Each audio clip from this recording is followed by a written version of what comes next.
Hi there everyone and welcome to this week's live stream GuitarQuest lesson. I hope you're all keeping well. So this week, this is actually going to be our last one before we take a break for summer. So it's just going to be a bit of a recap of a few things, a couple of new ideas as well, but we're not going to dive into anything too much. But I'll make sure there's plenty of content for you guys to get stuck into.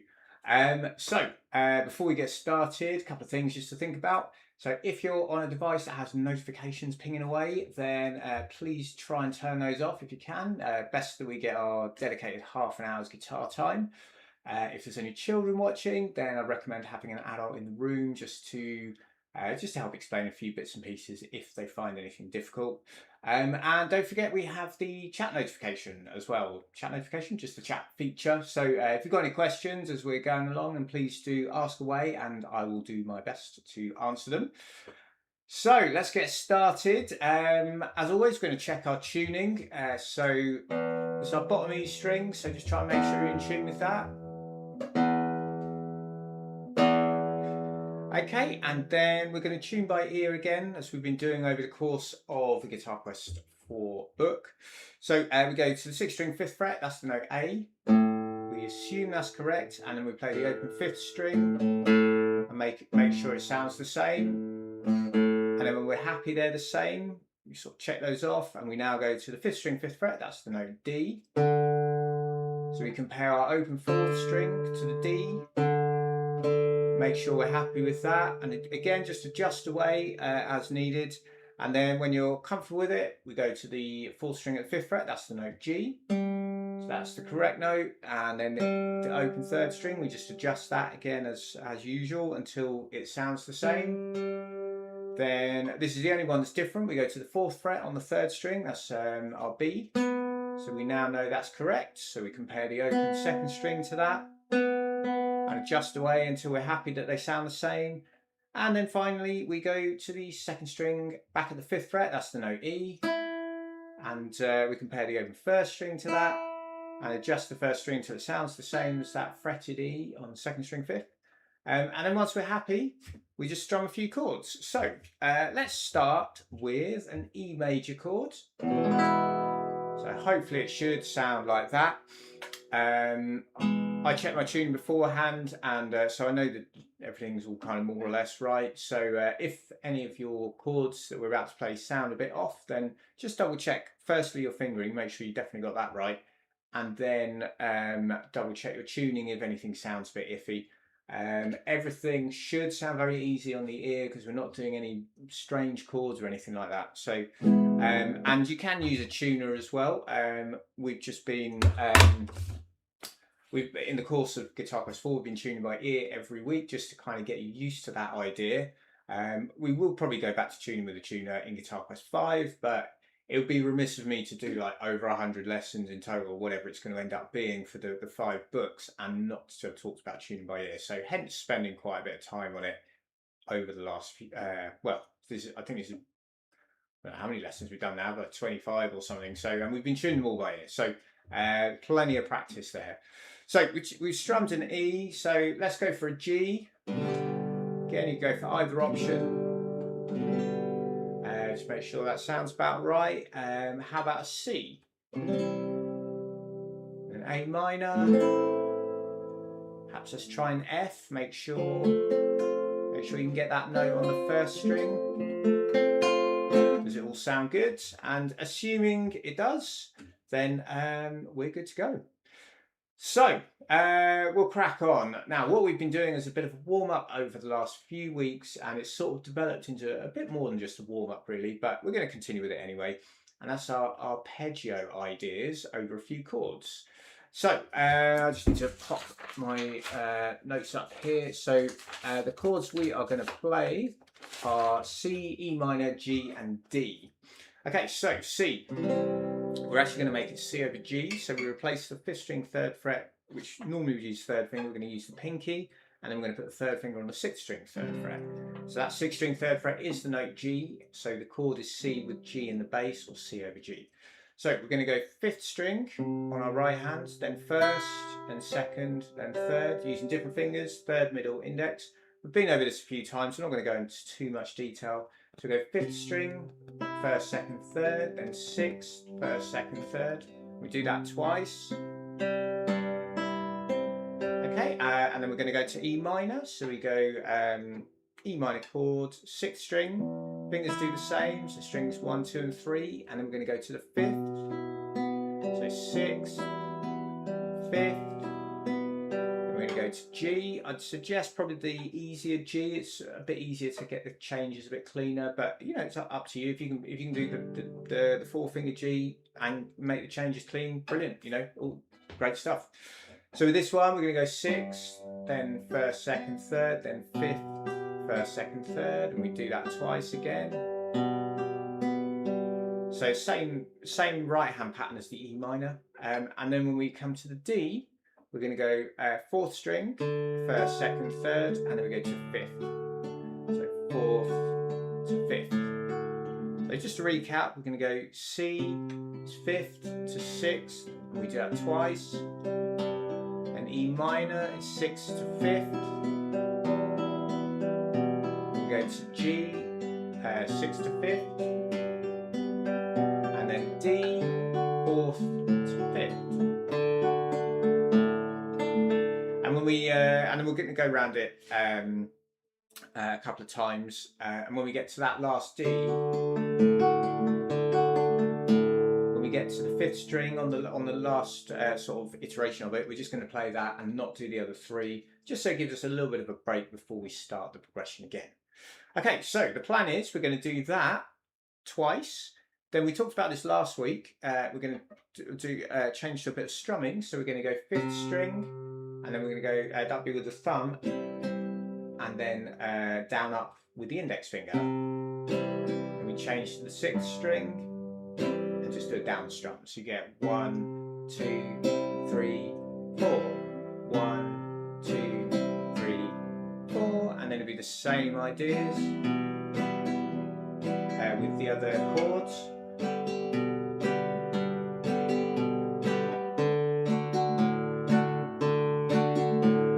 And then backgrounds. Okay, so hopefully that makes sense. We did talk about that a little bit last week. So what we're going to do is the chord progression 6 times. First 2 times with our arpeggio ideas. Then the third and fourth times is going to be the chord strumming, like I just demonstrated. And then we're going to come back to the arpeggios for the 5th and 6th times just to finish off. And I should mention as well, on the chord strumming, you could go root note, down, up, root note, down, up, or root, down, up, root, down. So it's just the option on kind of the second bit. Do you do the up strum as well? It's entirely up to you. It's really just about filling the space. I would imagine as I play it, I probably change it up a little bit as I go. Typically, once you're comfortable with that kind of playing, you probably won't sort of fit yourself in a box like that, and you'll be a little bit freer with it. But you know, it can be when you start off, you just need to know exactly what you're doing, so it's very regimented in that before you kind of get to that more relaxed stage with it. So just see how you go, see what happens, and it's not necessarily right or wrong. It's just as long as you're making the change at the right time, as long as those bass notes are changing at the right time, then you know, you're basically doing it. So all right, so this is our kind of speed. Okay, so I'm going to count us in. I'm going to go 3 and 4 and then we'll start. Okay, so 3 and 4 and. Fifth string to 6th, then E minor, 6th to 5th,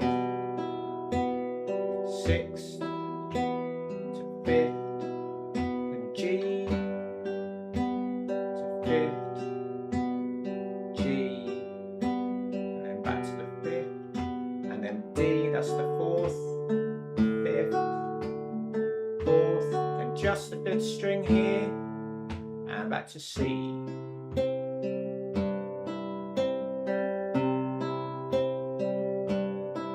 E minor.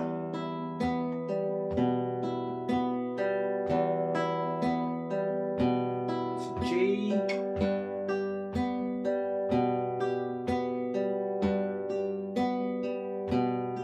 And D.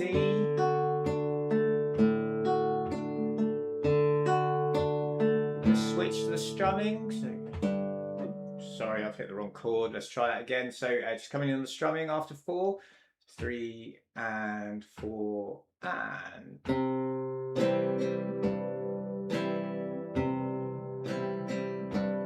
And then E minor.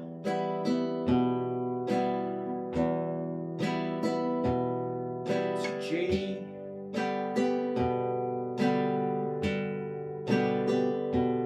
And D.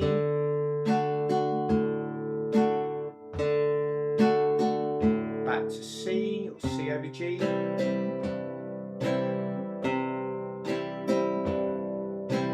minor. To G.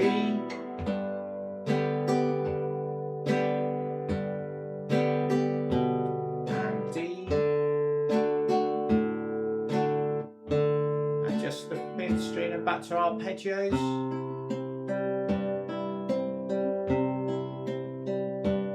Minor,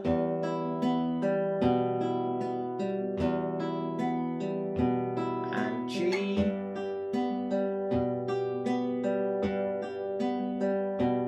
and D, and finish on the 5th there, and then we're going to go round one more time. We're just going to speed up a little bit.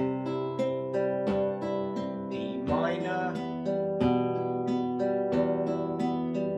and G, a little bit quicker.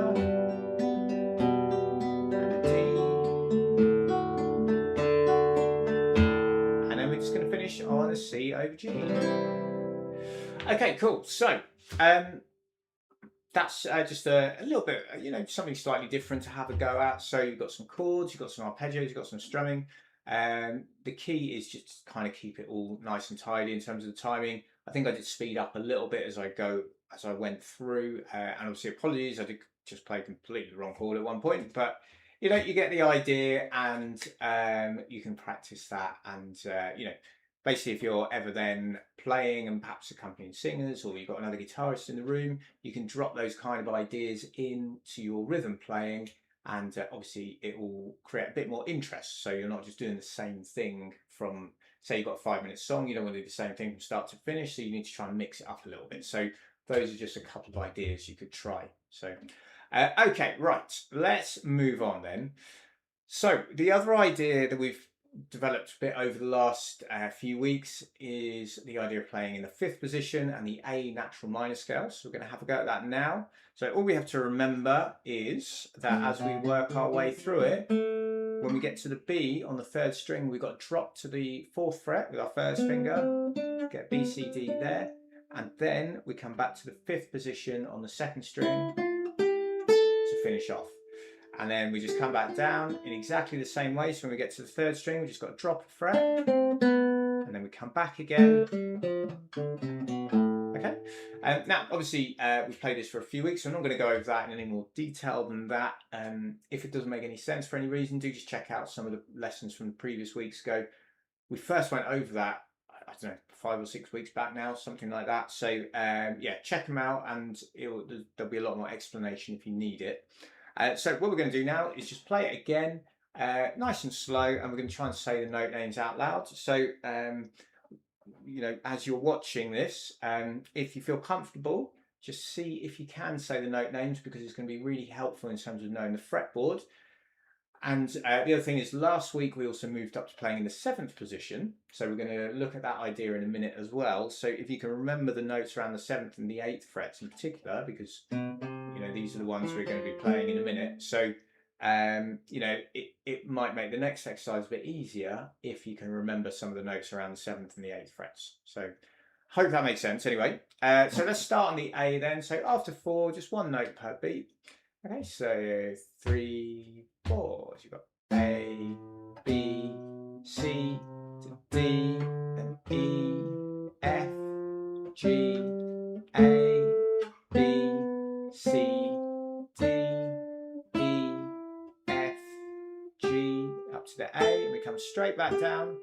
F, E, D, C, B, A, G, F, E, D, C, B, and then A again. Okay, cool. So hopefully that was okay for you.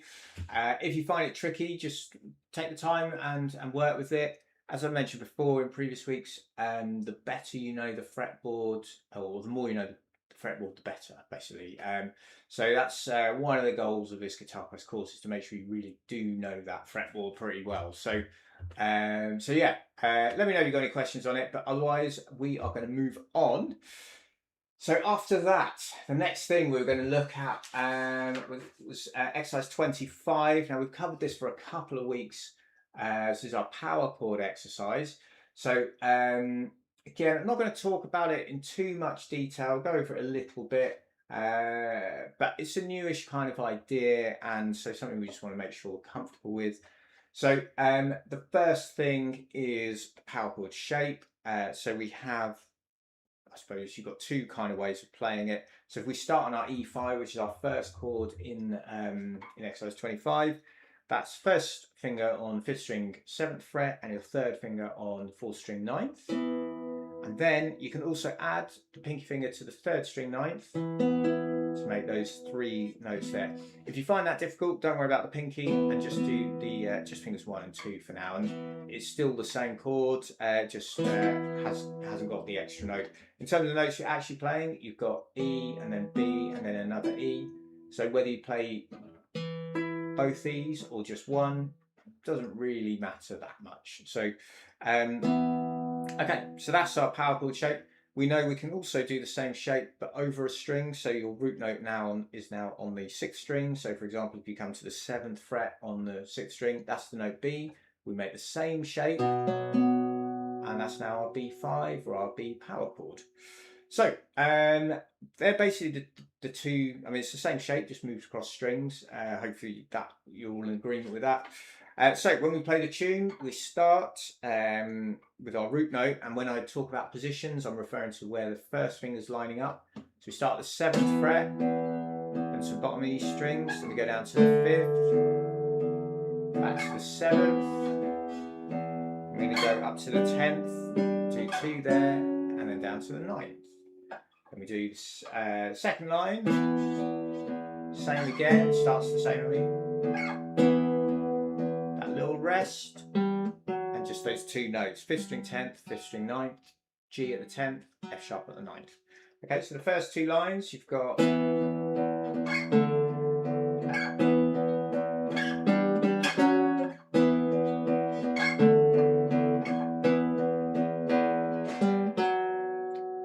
so we play that section twice, and then we come onto the 3rd line. Got our B5 chord, so this is our root now is on the 6th string at the 7th fret. Down to the 5th fret for our A, back to the B, up to the 10th fret with a little rest there, so just play that bit again.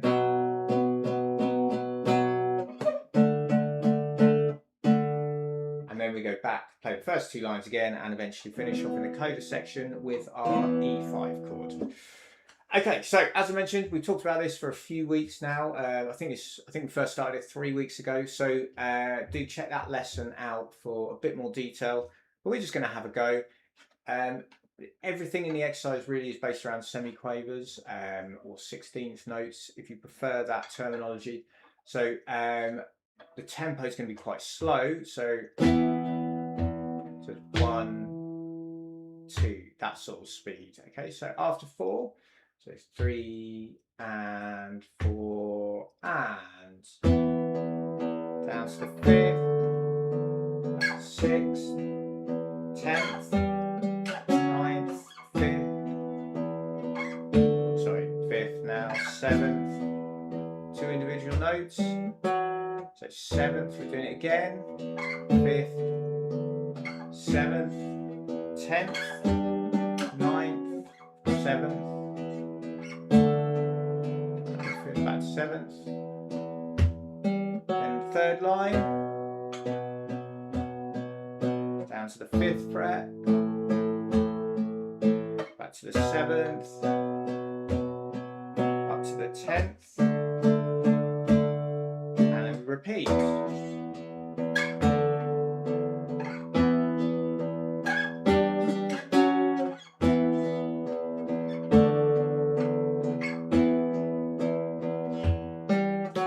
finish on that E5 chord. Okay, cool. Sorry for calling out the wrong fret at one point there.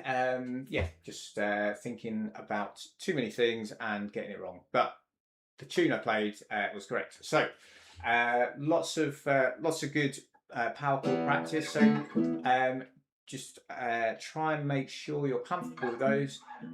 They are a good precursor to larger bar chords, what we call bar chords, which we're not going to go into today, but we might talk about them soon.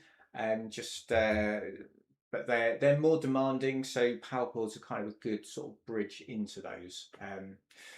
So let's move on from that. And last week we talked about playing in the 7th position then. So, and we looked at the C major scale primarily. So we're going to dive into that as well. There was one new note actually, which was the D 1st string 10th fret. So if we remember back to playing in the 5th position, we were here, A, B and C. So it makes sense that a couple of frets up would be a D. Remember as well, we talked the other week about tones and semitones. And remember, every adjacent fret is a semitone. So if we're going from C to D, which is a tone apart, then it has to be, you know, there has to be a fret in between them. So 2 semitones making a tone. And then we also sort of, or I explained this idea that all the notes are a tone apart from B to C and E to F. So as long as we're not talking about those 2 intervals, then we know we're always going to be 2 frets up. So coming back to the A, B and C thing, we've got A to B is a tone, B to C, that's one of those special cases, so it's only a semitone, and then C to D, that's a tone again. So that note is going to be really useful when we come on to the next exercise, or number 28 anyway, and so we probably won't get onto that today, but it's just kind of heads up that that's a new note we're going to be working with. So what we are going to do now is have a go at the C major scale, and again, I'm just going to actually bring the music up onto the screen and just remind you that, so we have all the notes written here. So if you're comfortable reading the notation, just remembering you're in the 7th position, then follow that. Otherwise, we've got this box shape here, and these kind of box shape ideas are incredibly common. So you want to be able to interpret these as well in an ideal world. So what is going to happen here is these are our strings coming down the page. This is string 6. Over at the right hand side is string 1. And so we start at the 8th fret on string 6. Oops. So 8 to 10. Then we go to the 5th string, do 7, 8, 10. Then the 4th string, 7, 9, 10. 3rd string, 7, 9, 10 again. 2nd string will be 8 and 10, and then the 1st string will be 7 and 8. So when the numbers I'm referring to are the frets there. So so yeah, you can interpret it that way. You just have to remember that what we're not talking about is like a chord box shape where you've got to play all those notes at the same time. What we're talking about is just playing each one after another. So let's give it a go. So we played this last week, so hopefully you got a vague idea what's going on. But let's try it and see how we get on. So we're starting at the 8th fret, but we do have to play some notes at the 7th fret. So we want to start with the middle finger. So you might attempt to start with the 1st, but if you do, you've then got to move. And what we want to try and do is be fairly efficient with our left hand fingering and that kind of thing. So efficiency in guitar playing, I'm not sure it's something that gets talked about a lot, but actually it's really important, and it's not the most exciting subject in the world, but the more efficient you can be with how you play on the left and the right hand, you know, whether you're playing fingerstyle or with a plectrum or a pick or whatever, the more efficient you can be with that, the better you'll be playing, and you'll be able to play faster and all that kind of stuff. So so yeah, it's just worth paying attention to what you're doing and trying to sort of self-analyze. How can I improve this a little bit? Am I moving my hand unnecessarily in places and things like that? So okay, but we're going to start then. So on the C, 6th string, 8th fret, we'll take this nice and slow. Okay, again, if you can say the note names out loud, then please do so. It's just going to help reinforce where you find those notes on the fretboard. So, okay, starting off with the C, here we go.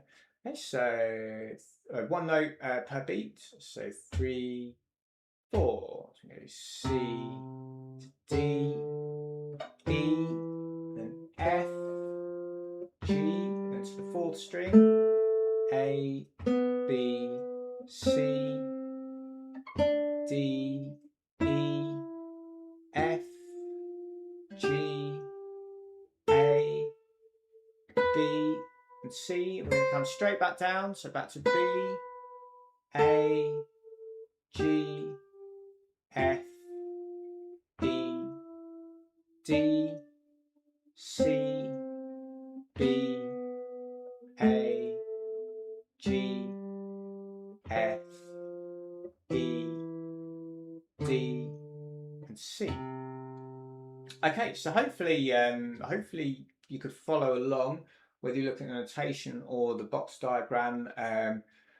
You know, as long as you can play it, that's kind of the main thing. Obviously, our focus has been a lot on reading notation throughout the course so far. So hopefully, you can, you know, still interpret it with the notation. But as I said, box shapes are really, really important. And actually, when we go on to exercise 27, which we're going to do now, that box shape is possibly even more important, because the challenge is to play a 2-octave scale in the key of G, then A, and then B flat. So three different scales, or major scale playing in 3 different keys, I should say. So what's actually easiest is to probably have that box shape there and just, you know, ignore the fret numbers on the left and just say, okay, I've just got to play that same shape, exactly the same thing, but just starting at a different fret. So when we go for G on the 6th string, what we have to do is locate, well, first of all, where is that? Hopefully we know by now that's at the 3rd fret. So we start on the G and we just play the same shape. Okay, so we're going to try that together. So starting on G, so just look at that box shape and just try and follow along. So we're going to be ranging between frets 2, 3, 4, and 5. Okay, so here we go. So starting on G, so 3, 4. So G to A to B, C, D, E, F sharp, G, then A, B, C, D, E, F sharp, G, straight back down to F sharp, D, C, C, then B, A, G, F sharp, E, D, C, B, A, G. So when we play in the key of C, there's no sharps or flats. And when we played in the key of G, there was 1 sharp, the F sharp. But by looking at it as a shape that we're playing, it kind of doesn't matter what notes we're playing, because we know we're getting the right ones, because the pattern and the sort of, you know, where we're placing our fingers is the same. So we're going to try A, the key of A. So we find A on the 6th string, which is the 5th fret, and we just do the same again. Okay, so after 4, starting on that A, so 3, 4.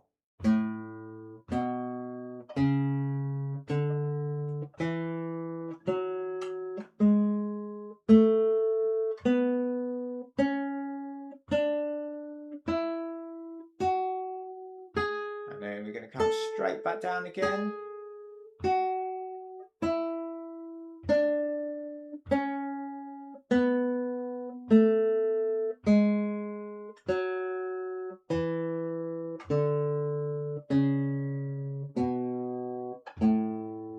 Okay, so again, the major scale, we played in the key of A. All of a sudden we've had 3 sharps going on in there, whether we realised it or not.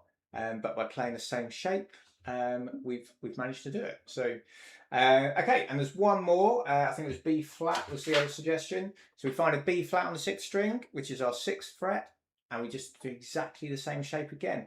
And the beauty of this is that then if you ever get into improvisation and that kind of thing, and you need to play something in a major scale, well, you know the shape and you just find that root note, and then you can just sort of use those notes. So that's kind of the beauty of it. So no open strings means we can just move it around, which is brilliant. So Right, last one then. Let's try it. So starting on that 6th fret, here we go. So 3, 4.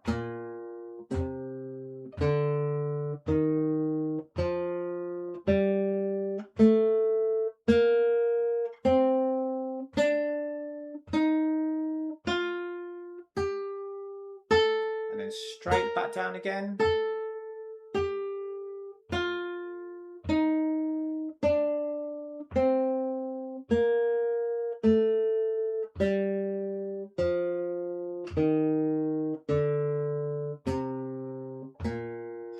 Okay, cool. So that was our B flat. So that meant we actually had a couple of flats going on in there. Again, possibly you might not have realised, but we did. And you know, again, it just means, so particularly if you ever play any jazzier kind of stuff or anything which has any brass instruments, playing in B flat can be quite common. So being able to just drop into that key is just incredibly useful. So okay, right. I think that's probably going to be a good place to finish up. So hopefully that lesson didn't feel too scale heavy in the end. I tried to make sure we had plenty of chords and stuff at the beginning as well.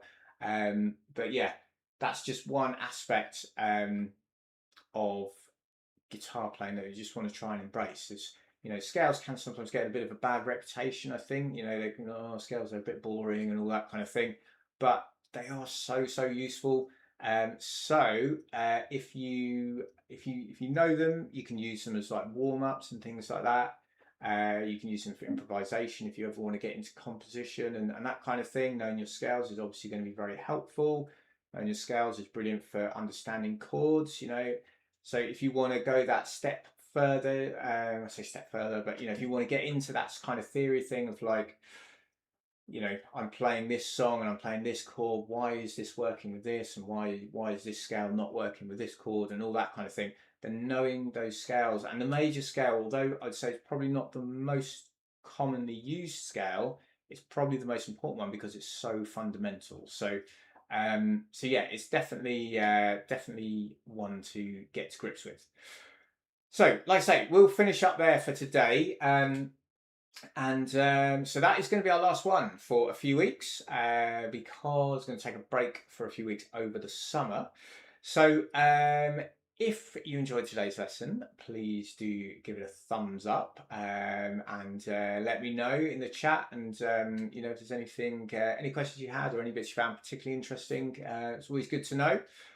So I'll be back on the 10th of September, or that's the plan anyway. So I'll if you're on the mailing list, I'll drop you an email about that anyway. But if not, just come back to my YouTube channel and I'll schedule the live stream so it'll have the date on there as to when it's going to be. So things to practice then. What can you do over the next few weeks? So obviously the stuff we played today, you know, the arpeggios and switching to that chord strumming idea, that's going to be a really good thing to do. You try lots of different chords out in that that kind of with that kind of idea. We've got the notes in the 5th position, we've got the notes in the 7th position, and we tried moving that scale around into different keys, you know, and you could try them in any key you like. Quite often you might find actually people saying things like you know, practice whatever it is in this particular key. It's like now try it in all the other keys as well. So you know, being able to move around the fretboard is very important. So try and get used to that.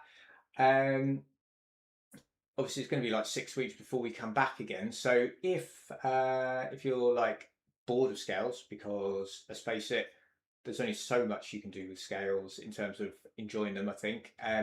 So just go back over and practice any exercises you found difficult.